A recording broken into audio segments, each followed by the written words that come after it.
Capital TV देख रहे हैं आप। मैं हूं आपके साथ पूजा। ब्रेकिंग नाउ में बड़ी खबर दिल्ली के शराब घोटाले से जुड़ी हुई आपको बता रहे हैं। शराब घोटाले को लेकर अब सत्येंद्र जैन से भी पूछताछ की जाएगी।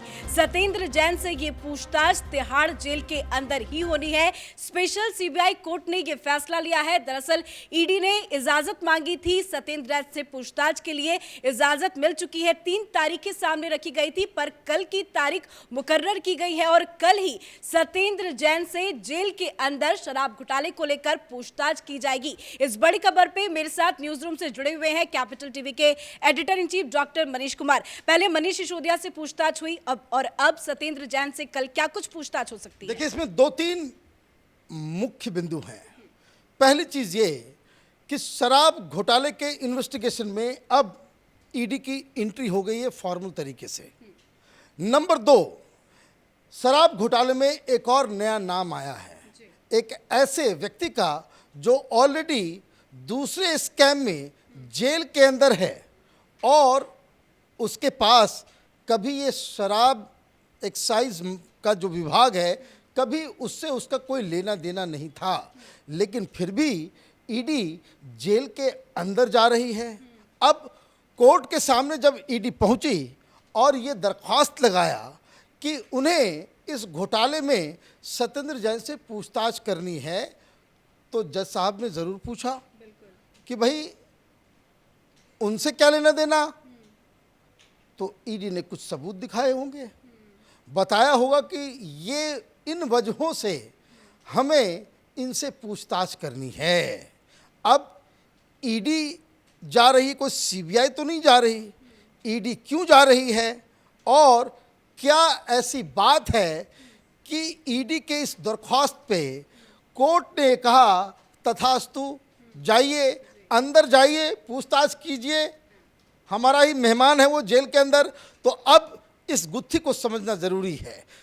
अब इसमें जो सबसे बड़ी बात है कि ये खबर जैसे ही केजरीवाल के पास पहुंची होगी, मनीष सिसोदिया के पास पहुंची होगी कि ईडी तिहाड़ जेल जा रही है, इनकी हवाइयाँ उड़ गई होंगी।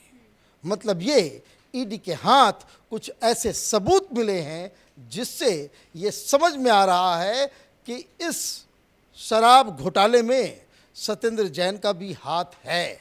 अब क्या है, इस फर्क को समझिए। जांच एलजी के आदेश पे सीबीआई को दी गई।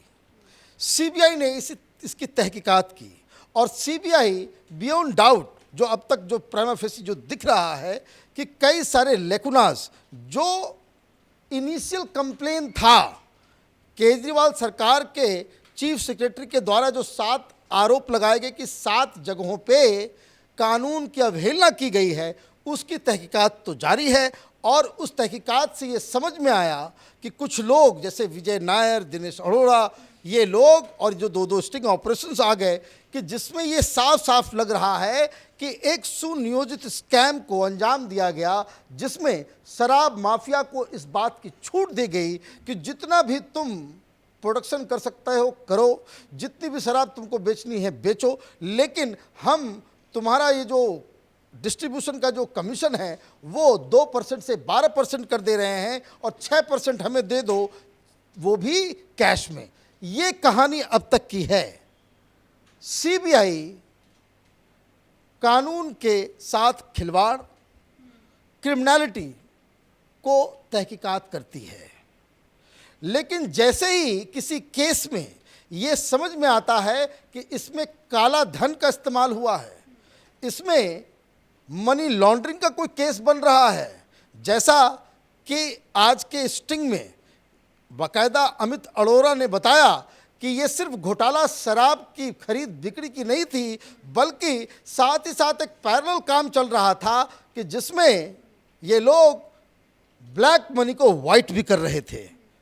तो जैसे ही ब्लैक मनी को वाइट करने का केस आएगा तो ईडी की एंट्री लाजमी है। तो अब ईडी जा रही है किसके पास? सत्येंद्र जैन के पास। क्यों जा रही है? क्योंकि सत्येंद्र जैन आम आदमी पार्टी के ऐसे लीडर हैं जिनके रिश्ते हवाला कारोबारी से, चार चार कंपनियों के साथ इनके रिश्ते निकले, जिसमें ये डायरेक्टली इनडायरेक्टली इन्वॉल्व हैं, जिसमें सीबीआई ने अपनी चार्जशीट में ये कहा, ईडी ने अपने चार्जशीट में कहा कि भाई ये जो है बाकायदा कंट्रोल करता था किसे, शेल कंपनियों को। शेल कंपनियों का काम क्या, ब्लैक मनी को व्हाइट मनी करना। अब जो टोटल ट्रांजैक्शन जो इनके घेरे में आ रहा है वो बताया जा रहा है कि 30 से ज़्यादा इस तरह की कंपनियां थी जिसके साथ सत्येंद्र जैन का रिश्ता है, लेन देन का। 4 कंपनियां कंट्रोल और 30 से ज़्यादा कंपनियों के साथ रिश्ते। तो अब सवाल मन में उठता है कि ईडी ने अचानक से तिहाड़ जेल के अंदर जाकर के पूछताछ करने की कोशिश क्यों की।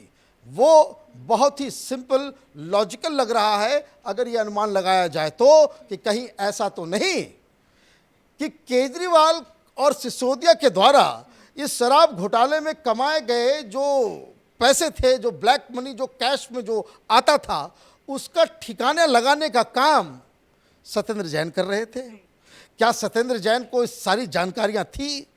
क्या इसी वजह से सत्येंद्र जैन के जेल जाने के बावजूद केजरीवाल उसे अपने मंत्रिमंडल से नहीं हटा रहे हैं? सत्येंद्र जैन को तो भाई ये तो कहते भाई हम कट्टर ईमानदार हैं। सत्येंद्र जैन के लिए इसने तो सारी चीज़ें हद पार कर दी। इसने तो ये भी कह दिया कि भाई हम कट्टर ईमानदार हैं, सत्येंद्र जैन भी कट्टर ईमानदार है और हमने सारे कागजात देख लिए हैं। मैं भी इनकम टैक्स में काम किया हूं और मैं सारे कागजात को देखने के बाद इस कंक्लूजन पे पहुंचा हूं कि इनके खिलाफ फर्जी केस है।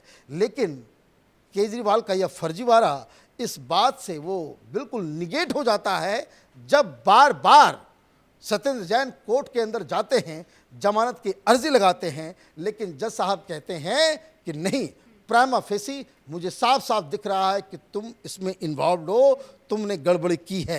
अब गड़बड़ी क्या है? गड़बड़ी 2 है। एक तो शेल कंपनियों के साथ रिश्ता रखना और 4 कंपनियों को कंट्रोल करना, डायरेक्टली और इनडायरेक्टली। अब उसमें जो लेन देन हो रहा है, जो पैसा आ रहा है, जा रहा है, वो पैसा कहाँ से आ रहा है, कहाँ जा रहा है, तो अब मुझे लगता है कि ईडी तिहाड़ जेल के अंदर यही पूछताछ करने जा रही है कि ये जो शेल कंपनियों में जो पैसे तुम डाल रहे थे, जिसका कोई हिसाब किताब नहीं है, उसका ज़रा हिसाब किताब बताओ। कहीं ये पैसा शराब में कमाया गया पैसा तो नहीं है? जो मारवा के स्टिंग ऑपरेशन से, जो अरोड़ा के स्टिंग ऑपरेशन से सामने आ रहा है कि आम आदमी पार्टी कैश में पैसे लिया करती थी, कुछ की डिलीवरी गोवा में, कुछ की डिलीवरी उत्तराखंड में, कहीं गुजरात में। तो ये जो चुनाव, वही कैश सत्येंद्र जैन के घर से तो नहीं निकले। यस, ये पैसा कहाँ से आ रहा है, कौन आ रहा है, क्या ये जो है शराब की कमाई थी, उस घोटाले का पैसा था? अब इसी की तहकीकात करने शायद ईडी पहुंच रही है कल तिहाड़ जेल के अंदर। एक तो ऑलरेडी जेल में है, बाहर आना तो सत्येंद्र जैन का मुश्किल लग रहा है। आज एक स्टिंग ऑपरेशन भी आया और ऐसे में अचानक खबर आई कि कल उनसे पूछताछ होगी, कहीं दोहरी मार ना उनको सामना करना पड़े। देखिए, जो बॉडी लैंग्वेज था मनीष सिसोदिया का आज प्रेस कॉन्फ्रेंस करते हुए, वो साफ साफ देख रहा था कि ही इज शेकन। और ये खबर तब तक नहीं आई थी जब वो ऑलरेडी प्रेस कॉन्फ्रेंस कर रहे थे स्टिंग ऑपरेशन दिखाने के बाद।